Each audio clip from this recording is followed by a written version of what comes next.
الحمد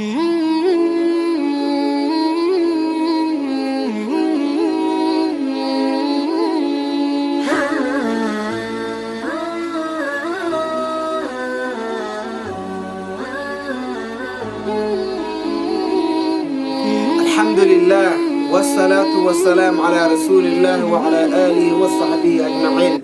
اللهم علمنا بما جهلنا وذكرنا بما نسينا بذكرك وجلالك وكرمك يا أرحم الراحمين. بسم الله الرحمن الرحيم. جيجا عشر كاين مركاديجا ما مركاديجا أخريانة سفينة النجاة إيه مركاديجا أخريانة عشر كاين أو تمن إيو لما إيه جيجا مركاين كجرانا إن شاء الله تعالى. عشر كاين كي مركان تمني كوي ما يكسر شيء كيسني أسباب التيمم كم مركاديجا هبكيل أو عراضة oo maarata waqtigaas oo lan ku weysaysidaw iyo markaan adiga sodol marne marka adiga may dhanay may saddex way markaan adiga qeyb iyo markaan adiga soo sheekaysin oo tayammumka ay markaan koow may dhanay hadii markaan biyo la waayo markii lamaad may dhanay hadii biyoga marka la baahado hadii kale marka may dhanay hadii us qofka marka xanuunsan sideeda sheed iyo soo sheegnay hadda 10 kayna oo maarata Safinatu Najaa 10 kayna 12 geega marka may ka bilaabade marka adiga markaan faslo shuruudu tayammum tayammumka intii lan deerna may lan baahanya marka intii sheeyood marka lan baahanya iyo marka ilaan tayammum iska sameeyay ma macna you have to get marka adiga inaad oo prepare naqato qof oo diyaar ay naqato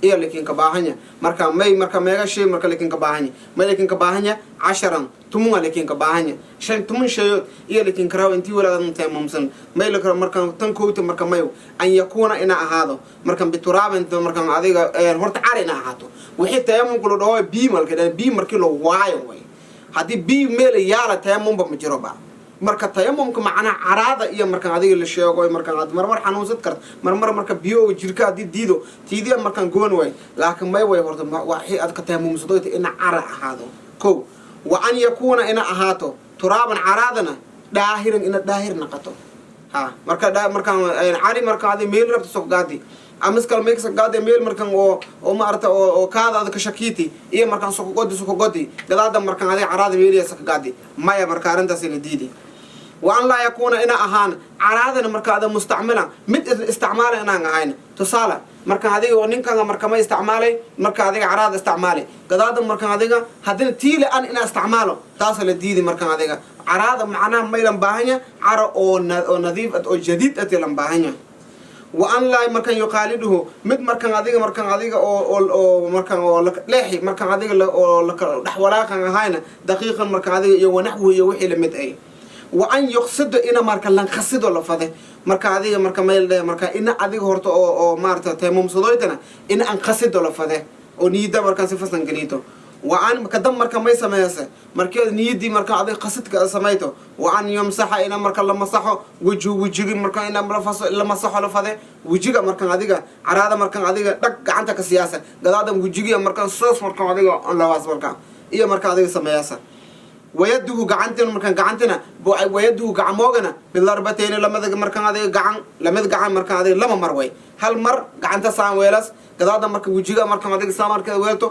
مركي كله marka gacanta markan caraada markan wasmaasa gadaada markan gacanta soo qaadaysa markan adiga tartiib markan sidaan weelasa marka gadaada gacanta tan kora marsiyaasa inta kan iyo kan ina islaawo ma la baahanya kan iyo kan ina islaabado ma gadaada markan saayna sameeyto way okay tan weli markan adiga isticmaalna tan soo qaadaysa hadina markan adiga meel gacmooga tartiib iyo weelasa gadaada hadina markan may sameeyasa sidaas sameeyasa marka may lan baahanya sis ina markan mar walba lan ilaaliyo marka adiga meel marka waqtigeeda oo marka adiga sameeyasa bilal batay marka meel lama marka adiga garaacad waan yaziila ina marka horta la zuuliyo way nijaasa awalan markii koowa inteedan maarta horta adiga inteedan sameysana ina nijaasada iska tartirto way waan yajtahida ina lan jahaysido fil qiblada ina lan jahaysido la fada waan yakuna ina ahaado ay tayammumkana بعد الدخول وقتك أو قالي إنا هذا لفظه وقتك مركان دور ويل مالديرنا حتى بتيمم سدا معها وقتك مركي قالوا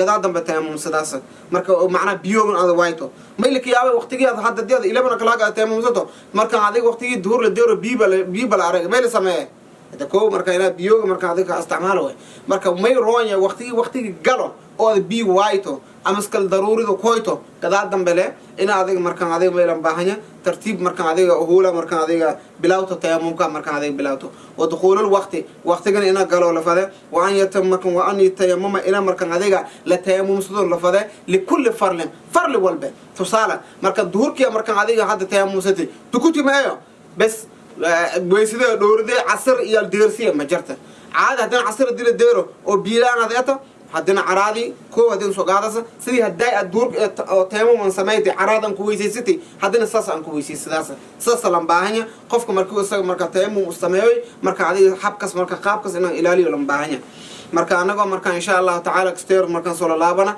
marka adiga luqada marka af Ingiriis insha Allah qayb yar marka ka sheegana insha Allah ta'ala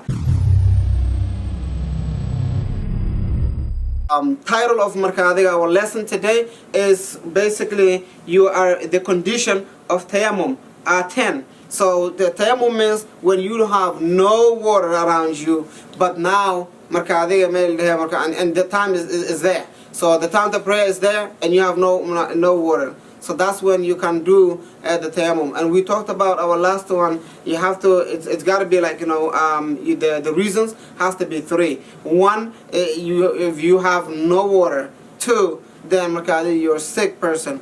3, it's like you have a water but you want to drink, or maybe you have like a nice dog that then you can give nice dog only, not those who bits people or bites people. You cannot give the water to that and then take go to your tayammum.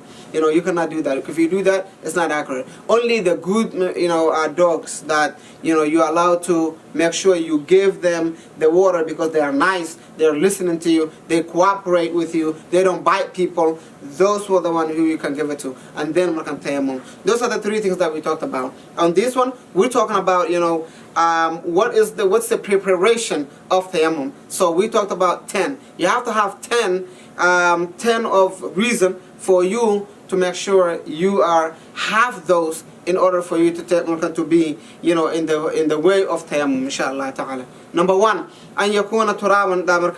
First, it's got to be a dirt. If it's not dirt, then there's no way for you to say I'll take tayammum. 2, then when yakuna turaban, the dirt has to be zahiran. It's got to be pure. So if it's not pure, then it's not good. For example, if you think that's najasa, it's like unpurified, then you're not allowed to take waste with that dirt, inshallah. 1 la yakuna musta'malan. The dirt doesn't supposed to be the one that somebody ever used. It's not like used one. So it's got to be like a clean new one. Okay. So and then Allah yukhalidu daqiqan. The dirt doesn't supposed to be. You don't need to mix a dirt that's already like very like dirt, like not like the one that has some rock in it or things like that. You're not allowed to bring it and add it together. Just get one new one and then do your tayammum or whatever that's like almost the same thing. 1 yaqsid, the person has to have the intention to do it. And then number 1, you have to do wa an yamsah. You have to make sure masah. Masah means like you have to clean up, you have to have the dirt, bilarbatain, with your face, and then wayaddu, and then your hands. For example, you have to do bilarbatain, two times that you hit on the floor. So you have to hit 2 times on the floor, on the dirt, not the regular floor, like on the dirt that you already got it, the clean one, the pure one, okay? Get one, and then what you do is put your face like that.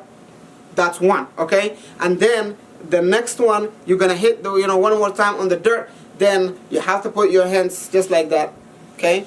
And then the other hand, you don't have to do another new one. You have to make sure this your hand, like in the middle of your hand, doesn't touch on the other hand. So you have to go just like that. In order for you, then you're good to go. Okay, so that's the way the kitab is telling us. When you zeal najasa, first you have to make sure you're pure. Yourself has to be pure. From number 1 or number 2, you have to be pure from all of that. Okay, or anything that's closer to it, or any najasa thing, any unpurified thing. Okay, and then وأن يجتهد في القبلة. When you're doing that, the recommendation is for you to face the qibla. So that's the way you have to do it. And then وأن يكون التيمم بعد دخول الوقت. The tayammum, using the dirt, it's got to be the time for the salat time. When not like before the salat time. Only when the salat comes and you have no water or you have the reason for tayammum, then you do so. Okay. And then the last one, but not least, وأن يتيمم لكل فرض. You have to take tayammum, you have to use that dirt, any other prayer that comes ahead. For example, if it's duhur time, you do that, then okay, duhur time is done. Then, asr time, that's when you have to do a new one. You're not going to use the first one, of the duhur one. You have to have a new one if you have no water around or you have the reason for you to take a tayammum, inshallah ta'ala. Inta simaksa gawgawayana, 10 kaina, or 12 toonat, iyo mira suk gawgawayana, may rajaya, ina anay dhamaanteena ka faa'iidaysani, oo Ilaahay subhanahu wa ta'ala marka adiga, oo ninka dhiko marka adiga tii oo jannada markaan ka seenay, marka adiga oo maarta Ilaahay ninka dhiko dhamaanteen Allah ninka anfo, kuwi fahmin ka dhaqaman Allah noo dhiko, hada billahi tawfiiq, wixii qalad uu sameynana, ina marka shaydan ka aadi, wixii sax uu sameynana, ina marka Ilaahay ka ahayti, hada billahi tawfiiq, assalamu alaykum wa rahmatullahi wa barakatuh.